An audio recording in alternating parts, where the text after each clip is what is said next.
abari bambaye tugeze hano ni mu rugo numva mu by'ukuri nubwo n'abafite umwanya baza bataramana n'abandi ntabwo ari ngombwa ngo mubwirize, ntabwo ari ngombwa ngo munyite umushyitsi, njyewe ni mu rugo.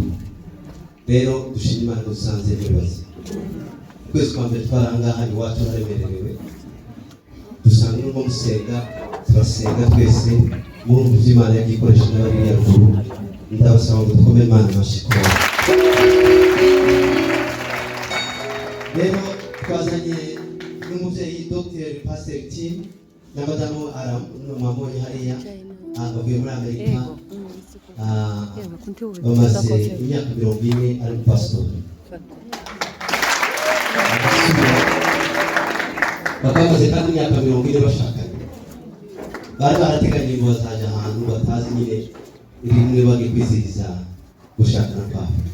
Tumaze kubonana rero batangira kwitekereza, abacu bashobora kubabwira twari kumwara hirya kanisa imbaganije bashobora gushaka mu Rwanda. Ariko rero hari umugabo umwe mu bo benshi tubana muri Amerika, hari umugabo w'umupasiteri w'abagana n'umusozi witwa Pastor Sershari. Arabamuzi? Menya garaseka ku nkuru nziza nibwo tubimenye nonaha. Ariko kubera ko yigeze ko zagaza kudusura, uyu mubyeyi akaza kudusura turi kumwe na Samson akamubwira amakuru hano hantu, akamubwira ukuntu mujya gusengera ku musozi, sinzi umusozi umwe abantu bajya gusengeramo hariya. Noneho ahita avuga ngo azajya kureba aho hantu. Mu by'ukuri ndababwiza ukuri, pasiteri yabibabwira n'aba pasiteri bari hari inyuma y'abagabo. Turahavuye tugiye, aravuga ngo se twagaruka ngo dusengere abantu bo muri nkambi, ngo dusengere na Samson Sershari.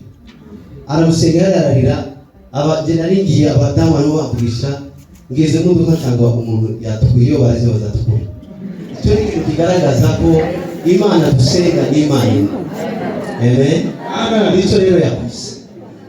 Rero jewe ntabwo mbwiriza kubera ko tugomba gusubira muri Kigali, kandi azabwiriza ejo muri Kigali, ariko arashaka kuvuga iminota ngo bajye bareza iminota myinshi. None agiye gufata umwanya muto, ariko nanjye mbundi hano nabaye nkashoro urusengero, munyemerere mwakire mu ndirimbo ntoya, hanyuma ahite avuga ijambo ry'Imana. Sibyo? Muhumure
ningaruka nzasaba minisiteri cyangwa itorero rimwe nanjye bantegurira iterane hano.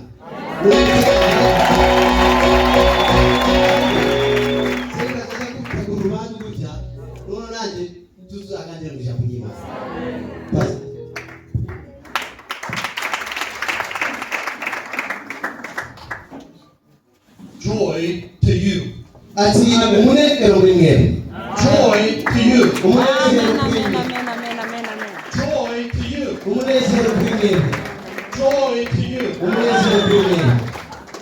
Those are the words of our Lord Jesus on the morning of his resurrection. Ngo ayo ni amagambo Yesu yavugaga umunsi yazutse. When the women came to the tomb, ubwo abagore bazaga baje ku gituro sad, bababaye, worried, babuze uko bagira, unsure of what the future would hold. batari bazi icyo akazoza kabo. They came to finish his body for burial. baraza kugira ngo bose umurambo we cyangwa umubiri we kugira ngo bamuhambe. But the angel told them, ariko marayika aramubwira ati aravuga ngo mwitinya, he's risen from the dead. murabwa kirano yazutse.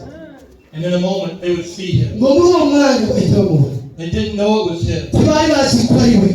And that is how he greeted them. aho ngaho ayo magambo niyo yabasubije. Joy to you. arababwira ngo amahoro muri mwe, Joy to you. amahoro muri mwe. Haleluya. Joy to you. amahoro muri mwe. No longer the regular greeting you would expect. so ayo ni mundamukanya umuntu wese atagombaga gutekereza. No longer the greeting of peace. nuko yarababwira ati amahoro muri mwe. A resurrected Jesus says, joy to you. arababwira ati kuzuka kwa Yesu baravuze ngo amahoro abane nawe. Joy to you. amahoro abane nawe. Of all the places my wife and I will be in Rwanda, ati iyi minsi mikeya tumaze hano mu Rwanda n'umugore wanjye, this is the place we wanted to be most. ati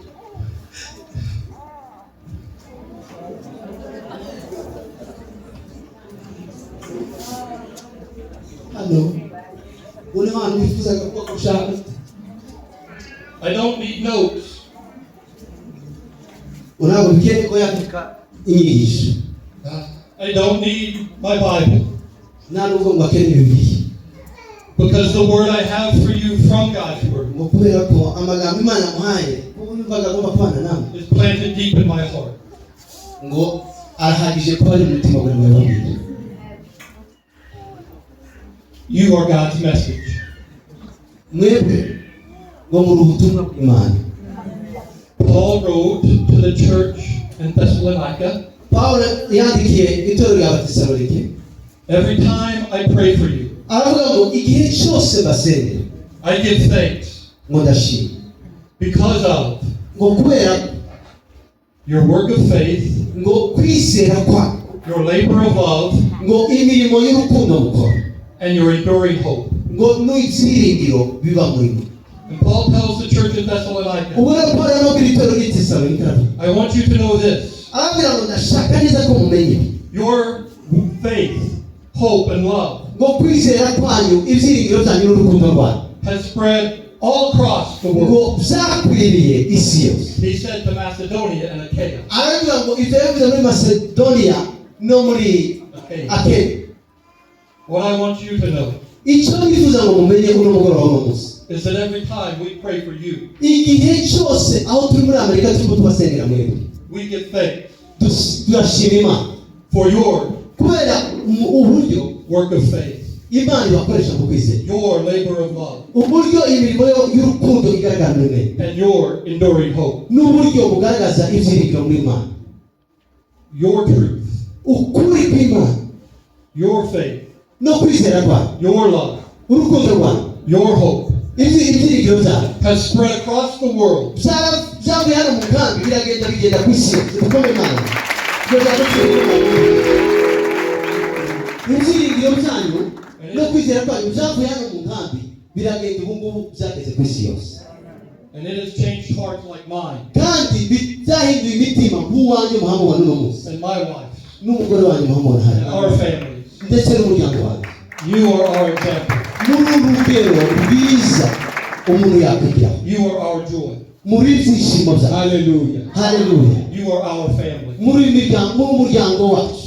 I will not pretend ntabwo nshobora gukeka to understand what it's like.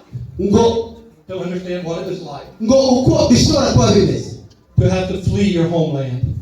ntabwo nshobora gutekereza mwahunze igihugu cyanyu umunsi umwe mugisanga hano, To be placed in this camp. mukisanga mwicaye mu nkambi y'iyi. But many people benshi who have come from this very camp bamwe tumaze kumenya bavuye muri ino nkambi hano have become our friends. babaye inshuti zacu magara zo kwitega. Pastor Samson, nk'uko nkuko twabikoze bamwe muri muzi Pastor Samson Sershai Mama Zara, na Zera our parents. na ababyeyi banjye nanjye They love us. baradukunda. We have been in their home Twageze mu rugo iwabo, at times when they're happy, twageze mu rugo iwabo mu gihe bari banezerewe, at times when they were grieving the loss. twageze mu mago iwabo mu gihe bari bapfushije barimo bari. When my uncle died, Baje mu rugo iwanjye igihe data wacu yapfuye. Pastor Laurent called me Pastor Laurent arampamagaye and said, Pastor Samson wants to come to your home arambwira ngo Pastor Samson arashaka kuziwa kuko wapfushije iso wawe to sit with you, kugira ngo twicarane nawe, to pray with you, kugira ngo dusengane nawe, to be with you. kugira ngo tubane nawe.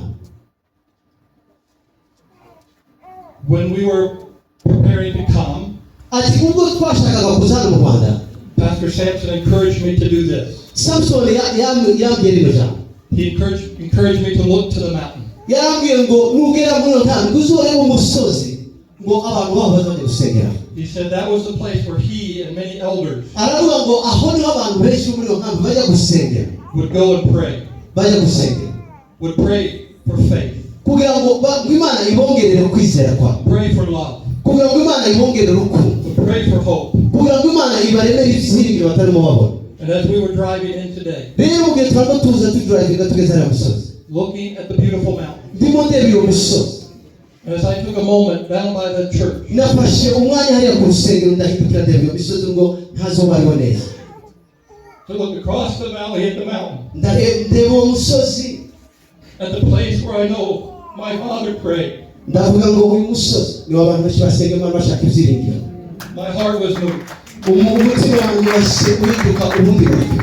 I was challenged, Mu by'ukuri mbabwiza ukuri, and you challenged me. numvishije ko ngomba gusubira kwegera Imana kurushaho kuko narebye ukuntu njya gusenga ku musozi, njyewe tekereza amasengesho nkora iwacu. To work harder at my faith, Ndavuga ngo ngomba gukora kurushaho kuko njyewe mfite ibiruta ibyanyu, to labor more in my love, kugira ngo ndebe urukundo niba ngomba gukunda kurushaho, to have an enduring hope. kandi kugira ngo mbashe kugira ibyiringiro bishishike kandi bikomeye. Thank you. Imana ibahe. Thank you. Amen. Pastor kanangiza twino ndimo kandi muratuma njya gutinda kandi amasaha yageze.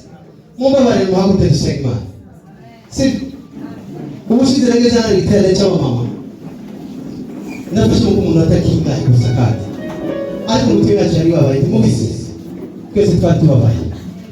Ariko Imana yacu itize buri kikora. Bavandimwe mu mateko y'ino gitera twari tukibayemo natwe. Imana wacu. Amen. Hallelujah. Amen. Amen. Nimuteke, nimubifate. Nimubifate n'ibintu.